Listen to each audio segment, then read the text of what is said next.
Təqdim olunan audio-vizual dərs vəsaiti Azərbaycan Respublikasının Prezidenti Cənab İlham Əliyevin 2005-2007-ci illərdə Azərbaycan Respublikasında ümumi təhsil məktəblərinin informasiya və kommunikasiya texnologiyaları ilə təminatı proqramı haqqında 21 avqust 2004-cü il tarixli sərəncamı əsasında hazırlanmışdır.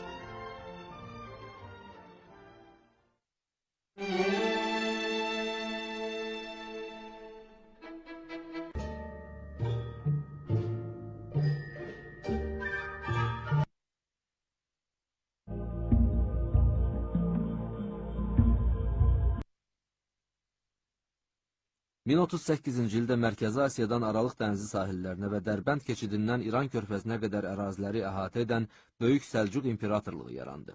Oğuz türklərinin qınıq boyundan çıxmış Sultan 1. Toğrul tərəfindən əsası qoyulmuş bu dövlət, 11-ci əsrin ən qüdrətli imperatorluqlarından biri hesab olunur. Bu dövlətin möhkəmlənməsində və möhtəşəm bir imperatorluq halına gəlməsində Səlcuq sultanları Alparslan və 1. Məlikşah mühüm rol oynadılar.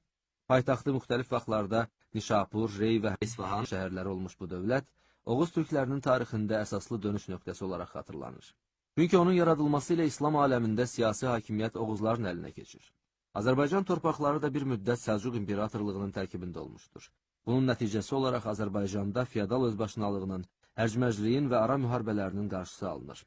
Azərbaycan torpaqlarını işğal etməyə cəhd göstərən Bizans, Erməni, Gürcü, Xristian blokunun planları da iflasa uğrayır.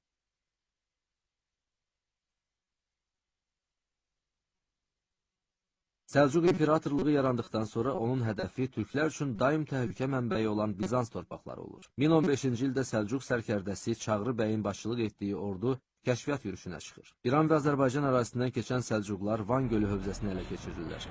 Onlar eyni zamanda Naxçıvan və onun ətrafındakı Azərbaycan torpaqlarını da nəzarət altına alırlar.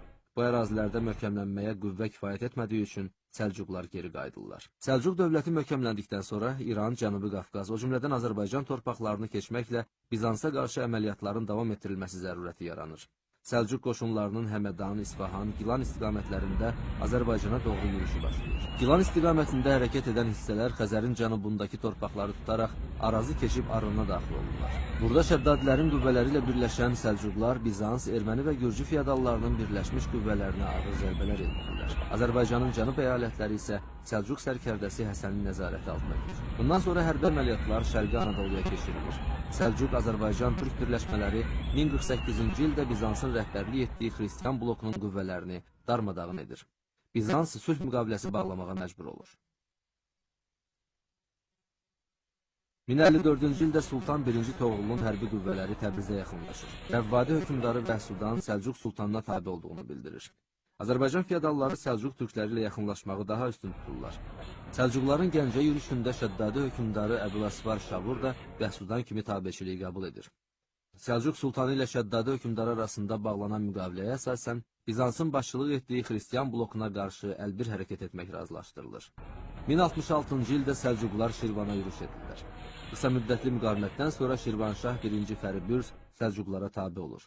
Şirvan hökmdarları Şirvanşah titulu daşımaqdan məhrum edilirlər.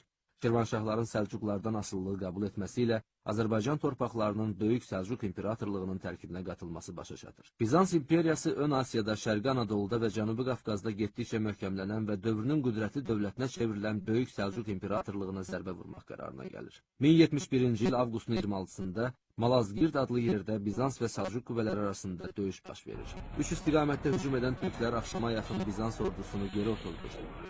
Daha sonra sağ və sol cinahətdəki qüvvələr hücuma keçərək düşməni hər tərəfdən mühasirəyə alıb darmadağın edirlər. İmperator Roman Diyogen əsir düşür. Malazgirt zəfəri dünya tarixində yeni bir dönüşün başlanğıcı olur.